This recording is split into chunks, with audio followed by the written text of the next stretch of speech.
Esse é o Ancapso e nós vamos falar agora sobre a bola fora do Alexandre de Moraes. Quem está dizendo isso não sou eu não, é o Matheus Leitão, lembra? O filho da Miriam Leitão, a passadora de pano oficial do governo Lula. O filho dela, que é o passador de pano oficial para o Alexandre de Moraes, até ele está com dificuldade de consertar a coisa, hein? Tá achando estranha essa história aqui. E vamos falar sobre isso porque eu já falei para vocês que essa história é muito estranha, que o Alexandre de Moraes realmente pisou na bola muito feio com esse negócio, a ponto de que o que chama a atenção é que até agora não teve um ministro do STF defendendo o Alexandre de Moraes. Vamos lembrar quando teve lá o negócio da Vaza Jato, que teve um monte de mensagem mostrando que o Alexandre de Moraes interferiu na eleição de 2022, com o caso lá do Eduardo Tagliaferro, que ele mandava mensagem, não use sua criatividade para achar alguma coisa, para censurar. Olha só, ministros do STF, Flávio Dino e Gilmar Mendes, se manifestaram sobre a reportagem da Folha, dizendo que era uma tempestade fictícia, que não sei o que lá. Vários ministros foram lá e defenderam o colega e coisa e tal, né? Aí quando teve também o caso que o Alexandre de Moraes censurou a entrevista do Felipe Martins, ele proibiu o Felipe Martins de dar entrevista para a Folha de São Paulo, né? E aí, imediatamente, outros falam, não, ele tá certo, ministros do STF indicam respaldo a Moraes. Essa agora, pelo menos até agora, né, isso aconteceu semana passada, até agora, não tem nenhum ministro supremo que teve coragem de falar, não, Alexandre de Moraes está certo, é isso daí mesmo, tem que retaliar o governo da Espanha mesmo. Vamos entender esse caso aqui, porque tem uma outra curiosidade. Como é que o caso desse traficante de drogas foi parar no Alexandre de Moraes? Eu vou mostrar para vocês que é estranho o caminho que esse caso fez até o Alexandre de Moraes. Essa notícia foi sugerida por Ninfeta Libertária, Bitman e várias outras pessoas. Obrigado aí ao pessoal que sugeriu notícias lá no nosso site, no visãolibertaria.com, e obrigado a você que está assistindo o nosso vídeo. Se você gosta do nosso conteúdo, por favor, deixe o seu like e se inscreva aqui no canal, né? Eu criticar o Alexandre de Moraes, eu faço isso daqui praticamente 3 vezes por dia aqui no canal, né? Agora, esse caso da briga que o Alexandre de Moraes comprou com o embaixador da Espanha e coisa e tal, é tão absurdo, é tão fora da caixinha, que até a galera da passagem de pano com o Alexandre de Moraes está começando a ficar, pô, Moraes, tá foda passar esse pano, Moraes, não dá pra dar uma quebrada de galho aí, pô. Olha só, o Matheus Leitão, cara, o filho da passadora de pano oficial do governo Lula, tá aqui, ó, maior bola fora de Alexandre de Moraes, entenda, foi uma bola fora, não foi, assim, eu acho que foi muito mais do que uma bola fora, né, o cara cagou no pau completamente, né, o cara fez uma merda sem tamanho, né, mas vamos entender que ele chama de uma bola fora, um pequeno detalhe, o escorregão do Alexandre de Moraes, um leve escorregão do Alexandre de Moraes, aqui, olha só. A decisão do ministro Alexandre de Moraes, do STF, de interromper o processo de extradição de um cidadão búlgaro que cometeu crimes na Espanha pode ser definido como sua maior bola fora. Bola fora. A maior cagada que esse cara já fez na vida, a maior merda que ele já fez na vida dele, né? Isso, ó, e olha que ele fez merda, hein? Olha que tem uma lista de besteira que ele fez aí nesse processo. Ao menos quando o escopo da análise é o seu protagonismo contra a extrema-direita golpista brasileira. Ou seja, olha só, é sempre assim, né? Os caras lá fazem uma merda danada, aí a crítica que o pessoal faz, não, porque isso vai dar margem para a direita criticar e coisa. Então, porra, não sei que reclamar que o cara fez a merda, meu. A direita tá certíssima em reclamar, o papel da oposição é reclamar mesmo das merdas que o governo faz, pô. Que negócio é esse? Que, o problema é que isso vai dar margem para a direita criticar e coisa e tal, né? Para pressionar o governo espanhol, o magistrado interrompeu a extradição e soltou um notório traficante, mandando para prisão domiciliar no Brasil com tornozeleira eletrônica. O búlgaro Vasil Georgiev Vasiliev está atualmente no solo brasileiro. Em 2022, de acordo com a Interpol, o cidadão transportou 52 quilos de cocaína por Barcelona em malhas que deveriam ser entregues a um outro criminoso e depois conseguiu fugir e parou no Brasil. E eu quero lembrar para vocês que é muito comum isso, tá? A visão que a Europa tem do Brasil, que os Estados Unidos têm do Brasil, que o primeiro mundo inteiro tem do Brasil, aliás, que até países do terceiro mundo tem do Brasil, é que se você cometer um crime e quer fugir disso, fuja para o Brasil. E, infelizmente, o que a gente vai falar, né? Podemos falar alguma coisa quanto a isso, né? Tá, olha só, o maior criminoso da história do Brasil é atualmente o presidente da República, né? O chefe de uma organização criminosa que roubou não sei quantos bilhões e não sei o que lá, é o nosso presidente da República. A gente não pode falar nada, cara. Tem que falar, é isso aí, cometeu crime na Europa, fuja pro Brasil aqui. O nosso presidente é um ladrão, cara. Nosso presidente é um pinguço corrupto. Fuja pro Brasil mesmo. Eu me sinto sem nenhuma moral para tentar dizer que não, que no Brasil tem justiça, que no Brasil não fuja para o Brasil, porque nós não gostamos de criminosos aqui. Não, pô, a gente adora criminoso, né? Venham todos os criminosos para o Brasil, porque a gente elege vocês presidente, até se for o caso, né? Obviamente que o governo espanhol quer o Vasiliev cumprindo pena em Barcelona, não sei o que lá, mas Xandão resolveu jogar aos quatro ventos que a Espanha descumpriu o requisito de reciprocidade no tratado de extradição que tem com o Brasil ao negar o envio do jornalista Oswaldo Eustáquio, né? Em matéria extradicional, é pacífico o entendimento do STF no sentido da exigibilidade da reciprocidade pelo país requerente, sendo que, na ausência desse requisito, obsta o próprio segmento do pedido, disse o ministro. Só que, de novo, né, reciprocidade não é qui pro quo, não é me dá aqui, quebra o meu galho aí que eu quebro o seu galho aqui. Não, reciprocidade é você fazer coisas equivalentes. Então, se houvesse um jornalista espanhol aqui no Brasil sendo acusado por crimes de opinião, porque publicou alguma coisa no Twitter que o governo da Espanha não gostou, e o Alexandre de Moraes resolvesse impedir a extradição desse cara, 100%. É equivalente. O problema é que o caso do Oswaldo Eustáquio é crime de opinião, não é crime, na verdade. Aliás, nem no Brasil é crime isso, não é crime na Espanha, mas também não é crime no Brasil isso aqui, né? Não deveria ser você criticar o governo. O Alexandre de Moraes está equivalendo isso ao caso de um traficante de drogas que fugiu para o Brasil depois de ser pego lá na Europa, né?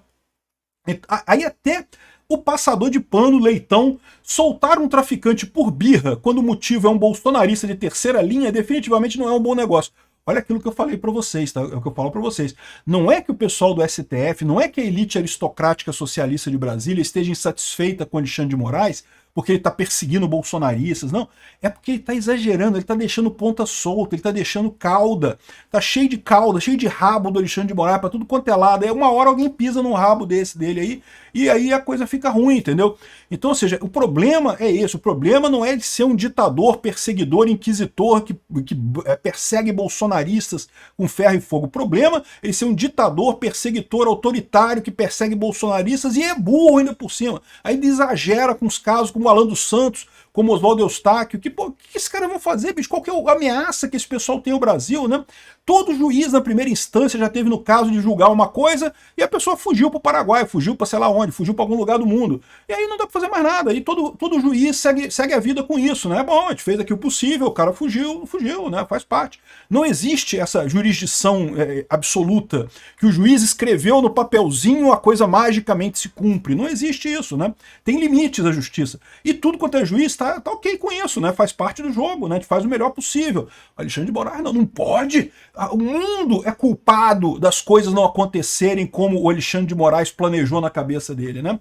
Aí ele fala aqui também dos artigos da Economist, criticando, né, os poderes surpreendentemente amplos e coisa e tal. E lembra que tudo isso daqui, esses artigos da Economist, foram escritos antes desse caso da Espanha, tá? Esse caso da Espanha ainda não está contemplado nessa história aqui não, né? E aí tem um monte de coisa estranha nisso daí, que eu falo para vocês. O pessoal já está começando a sair fora disso daí, já está começando a deixar o Alexandre de Moraes para trás, né? Como eu mostrei aqui para vocês, quando houve outras situações em que a imprensa criticou o Alexandre de Moraes, e teve um monte, o Alexandre de Moraes já fez um monte de merda nesses processos todos aí, né? Mas quando teve críticas, o resto do STF, os ministros, prontamente aqui, ó. A matéria da Folha de São Paulo saiu na primeira semana de agosto, dia 14 de agosto, tá aqui, ó. Ministros do STF defendem a legalidade dos atos de Moraes, que é aquele negócio lá do STF, lá da Vaza Toga lá, que tinha ele conversando no grupo lá com o pessoal para mandar prender, mandar fazer dossiê contra pessoas específicas e não sei o que lá. Aquilo ali é uma tempestade fictícia, não tem nada ali, ó. Rapidinho o pessoal foi defender o Moraes, né? Quando ele negou também a entrevista do Felipe Martins, que é um absurdo, né? O Felipe Martins, lembra? Foi solto pouco depois disso, né? E ficou preso durante um tempão com uma acusação que não tinha nada a ver. E esse caso do Felipe Martins ainda vai dar muita merda aí, o pessoal já sabe. Esse pessoal que já tá criticando já sabe, estão contando que vai explodir essa bomba atômica em algum momento aí, que é o caso lá do Felipe Martins, do cara que falsificou o registro do Felipe Martins lá nos Estados Unidos, né? E o Alexandre de Moraes proibiu o Felipe Martins de dar entrevista. Não pode dar entrevista para a Folha, não sei. É um absurdo isso, pô. Isso é censura. O Lula, quando o Lula estava preso, ele foi autorizado pelo Estadão, foi autorizado pela STF a dar entrevista quando ele estava preso. O Felipe Martins não pode, pô. O Felipe Martins não pode. o pessoal já começa a ver. E eu digo para vocês que até o Alexandre de Moraes já está querendo voltar atrás. Quer saber por quê? Olha aqui, ó. PGR avalia contestar a decisão de Alexandre de Moraes que barrou a extradição de traficante búlgaro. Nunca que o Goné faria uma coisa dessa sem consultar com o Alexandre de Moraes primeiro. Isso aqui é o quê? O Alexandre de Moraes falando assim, eu acho que eu fiz merda, hein? Acho que deu ruim, hein? Acho que não tem muito como eu sair dessa. Ô Goné, quebra um galho pra mim aí, ó. Contesta a minha decisão aí, que aí eu vou decidir em contrário pra não ficar muito feia a coisa. Escreve o que eu tô te dizendo, vai ser isso que vai acontecer. O Goné vai contestar, ele próprio vai voltar atrás e vai desfazer a merda, porque ele viu que fez uma merda muito grande, que não dá para justificar. Mas lembra, o Goné é um fantochinho do Alexandre de Moraes. Se o Goné tá fazendo isso, é porque o Alexandre de Moraes pediu para ele fazer isso, tá?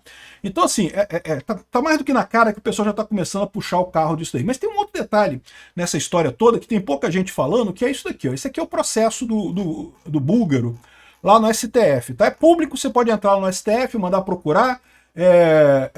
Aqui, ó, como é que é o nome do negócio? EXT 1902, tá? Então tá aqui a coisa toda aqui, a definição, eu não sei o que lá, os pedidos do Moraes, a coisa toda, como é que foi esse processo. O que chama atenção é o seguinte, aqui ó, dia 14/11 de 2024, ano passado ainda, novembro do ano passado, o processo do búlgaro, tá? Aqui no Brasil, foi distribuído por prevenção para o Alexandre de Moraes, aqui ó, ministro Alexandre de Moraes, prevenção do relator sucessor ministro Alexandre de Moraes. Processo que justifica a prevenção. O que é prevenção? Normalmente o juiz é escolhido por sorteio, mas quando já tem um processo referente às mesmas partes circulando no tribunal, você tem a prevenção. É o mesmo juiz que vai pegar o novo processo. Você tem, eles chamam de identidade processual, a mesma parte, mesma causa de pedir, mesmo não sei o que lá, tem uma porcaria lá, uma fórmula que eles têm lá, que se atinge aquele nível, por prevenção, vai para o mesmo ministro, né? E aí, tá aqui, ok, foi para o Alexandre de Moraes, né? Aí é prevenção por quê? Por causa do PPE 1202. Aí o PPE 1202 é o processo de prisão preventiva do búlgaro. Então faz sentido, a prevenção nesse caso está correta, né? Porque já tinha o processo de prisão preventiva e em anexo o processo de extradição. E o processo de prisão preventiva dele foi distribuído no dia 25 de outubro de 2024 por sorteio. Olha só, tá aqui ó, o sorteio aqui que foi feito. O sorteio foi realizado dia 25/10 às 15 horas, 15h01, lá na sede do Supremo Tribunal Federal.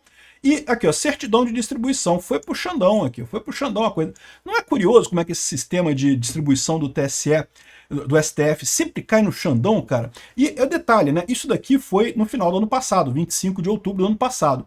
Vamos lembrar que nesse momento, aqui ó, 16 de outubro de 2024, já estava uma briga entre o governo da Espanha por relação de extradição do Oswaldo Eustáquio. O primeiro processo, o primeiro pedido de extradição do Oswaldo Eustáquio já tinha sido negado pela Espanha. Lembra, foram 2 processos de extradição do Oswaldo Eustáquio lá na Espanha. O primeiro foi pela participação dele no golpe, não sei o que lá. Esse segundo, que foi negado agora, foi porque ele criticou o policial Schor, né, o Fábio Schor, que é o macaquinho do Alexandre de Moraes, lá o cara que obedece às ordens do Alexandre de Moraes, né? Então, ou seja, foram 2 processos. Isso daqui foi justamente na época do primeiro processo. Então, olha só que coisa. O Alexandre de Moraes, naquela época, magicamente apareceu com um sorteio em que ele pegou um caso que, por um acaso, a Espanha estava pedindo extradição de alguém aqui no Brasil também. Ele não teve coragem, ele talvez pensasse em usar isso exatamente naquela época, né? Ou seja, para a primeira extradição do Oswaldo Eustáquio. Só que, por algum motivo, ele não teve coragem naquele momento, talvez porque estava no meio da eleição, não sei, é difícil dizer, né? Só que agora resolveu usar esse caso agora. E é aquele negócio, né? Bom, em tese foi sorteio. Se foi sorteio, tá tudo bem, né? Agora, você lembra dessa história aqui? Ó? STF impede o UOL de auditar sistemas de distribuição de processos do STF, né? Esse sistema de distribuição de processo, de distribuição processual, eu vou te falar um negócio. Eu não sei como é que é o do STF. Do STF eu nunca inspecionei, mas vocês sabem, eu trabalhei muitos anos como consultor de segurança de sistemas. Inclusive, trabalhei para vários tribunais, inclusive para o STF, tá? Eu fiz coisa para o STF. Não o sistema de distribuição, mas outras coisas, outros sistemas do STF. E fiz um monte de outros tribunais no Brasil, tribunais de estados e coisa e tal. E, meu amigo, é fácil fraudar esse tipo de coisa. Tipicamente, via de regra, o operador do caso pode mandar refazer o sorteio. Então vocês entenderam o problema. É aleatório? Tem o aleatório? Tem. Mas o cara pode ir lá e pode justificar que, não, que o resultado não saiu, roda de novo aí o sorteio. Aí o sorteio acontece de novo. Vamos supor que você é o cara do cartório lá, sentado na frente do sistema, e você quer que o processo saia para o Alexandre de Moraes. São 11 ministros. Então você manda rodar o sistema. Ih, saiu pro Gilmar Mendes, volta atrás. Não, deu erro aqui, roda de novo. Ih, peraí, Cássio Nunes, não, deu erro, roda de novo. Aí vai lá, vai rodando. Uma hora cai com o Alexandre de Moraes, né? Uma hora cai no Alexandre de Moraes. Aí quando cai, agora pronto, agora deixa.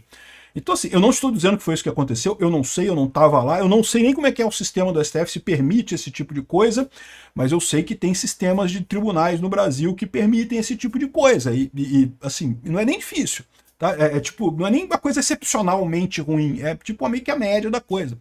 Então, esse é o problema no final das contas, né? Esse sistema de distribuição desse tribunal que não deixaram o UOL inspecionar, parece que o pessoal ia trazer aquele cara que professor Diego Aranha, né? E o STF tinha permitido, tinha deixado que eles iam fazer, confirmar as datas de inspeção, equipe de 4 pessoas, não sei o que lá, não sei o que lá. De repente o pessoal falou, não pode não, tá? Aqui, ó, entre eles estava o diretor do INSPER, o Ivan Hartmann, e tem outras pessoas aqui, ó. Diego Aranha, aqui, o professor de ciência da computação, Diego Aranha, não sei, já estava a caminho do Brasil, permaneceu na capital federal e não sei o que lá. Ou seja, não deixaram auditar o sistema de distribuição lá do STF, né? Eu não sei se foi isso que aconteceu, mas você pode imaginar a hipótese, né, de que o pessoal queria deixar esse caso com Alexandre de Moraes exatamente porque ele já estava brigando naquela época com um processo anterior de extradição do Oswaldo Eustáquio, né? E acabou usando agora esse tipo de coisa, chateadinho porque as pessoas não querem obedecer a ele, né? Enfim, eu espero que a oposição faça uma festa com esse troço. Tem que pedir mesmo, né? Explicação do STF, do Itamaraty, coisa e tal, porque é um absurdo o que o Alexandre de Moraes fez, né? Não tem lógica nenhuma. Até o pessoal do lado do Alexandre de Moraes tá com dificuldade de passar pano, amigo. Tá feia a coisa.